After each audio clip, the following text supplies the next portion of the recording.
Today, we're diving deep into the silent signals all around us. We're talking about body language, and we're going to learn from the best. An ex FBI agent named Joe Navarro, who spent a quarter of a century reading people for a living. So, just how powerful is this stuff? Well, let's find out. I mean, think about it. Can you really read a person just by watching them? It sounds like something out of a movie, right? A superpower. But Navarro says it's not magic at all. It's a skill. And to show you just how powerful that skill is, let me tell you a story from a very real FBI case file. Picture this: a sterile interrogation room. An agent is sitting across from a man being questioned in a murder investigation. But here's the thing: this guy isn't even the main suspect, not by a long shot.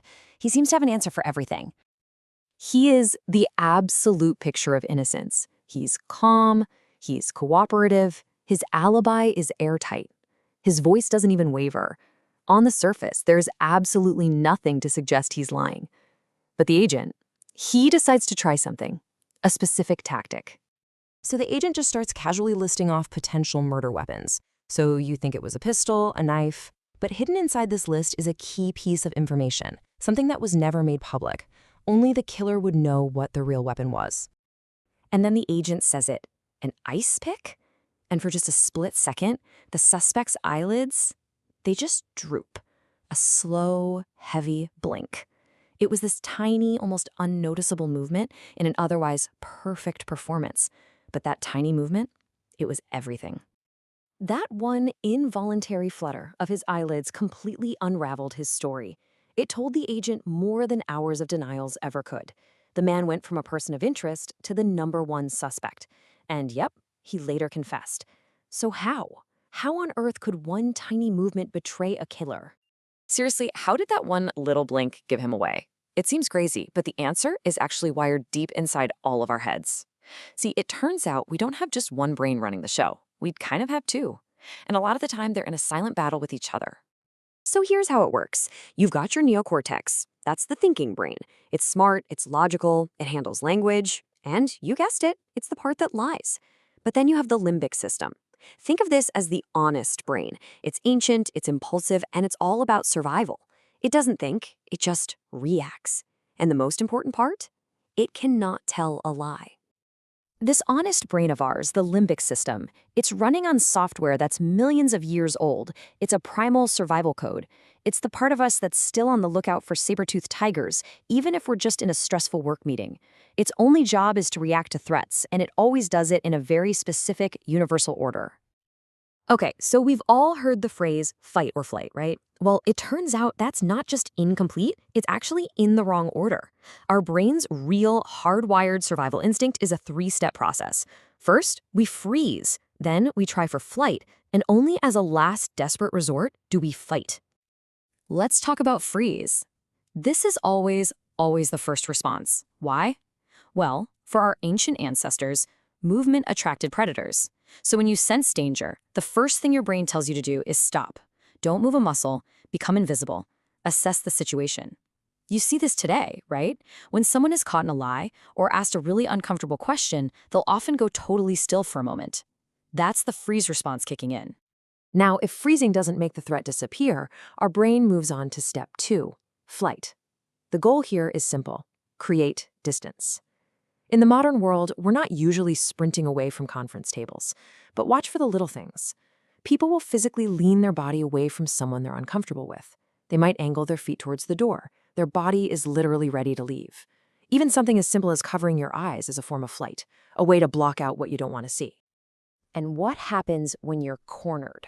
When you can't freeze and you can't flee? That's when you get to the last resort, fight. Now, for us, this isn't usually a physical brawl. It's a verbal one. It's arguing, it's getting defensive, it's making personal attacks, or puffing out your chest. It's your limbic brain's way of standing its ground when all other options are gone. So take a second and think about yourself.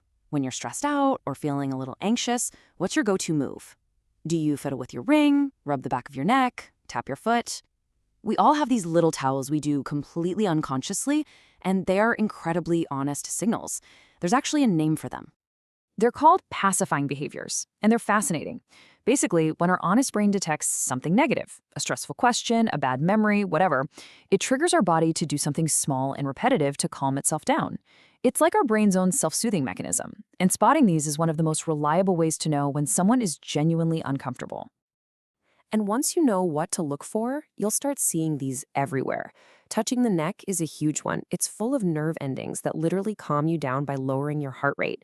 Rubbing the forehead when you're thinking hard, playing with a necklace in a tense negotiation, stroking a beard, or that big, deep exhale with puffed out cheeks after a near miss. All of these are your brain trying to press a little reset button. Here's another quick story that just shows how powerful this is. FBI agents were questioning a woman because they were sure she was hiding her fugitive son.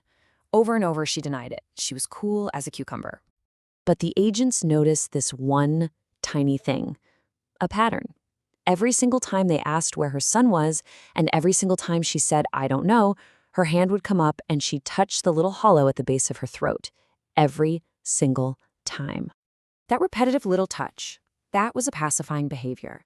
It was her honest limbic brain screaming for comfort because of the stress created by the lie her thinking brain was telling.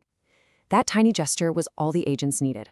They got a warrant, searched the house, and found her son hiding in a wardrobe right where she said he wasn't. Okay, so we get the what and the why, but what about the how? How do you actually start to use this stuff? Well, it all comes down to a simple 3-part toolkit for becoming a better observer. Look, this isn't about becoming a human lie detector overnight. It's about context, and there are 3 golden rules. Rule 1, establish a baseline. You have to know what someone looks like when they're relaxed and comfortable before you can spot when they're not. Rule 2, look for clusters. A single gesture means almost nothing. Someone crossing their arms might just be cold, but crossed arms, plus they're leaning away from you, and they won't make eye contact, okay, that cluster is telling a story. And finally, rule 3, notice sudden changes.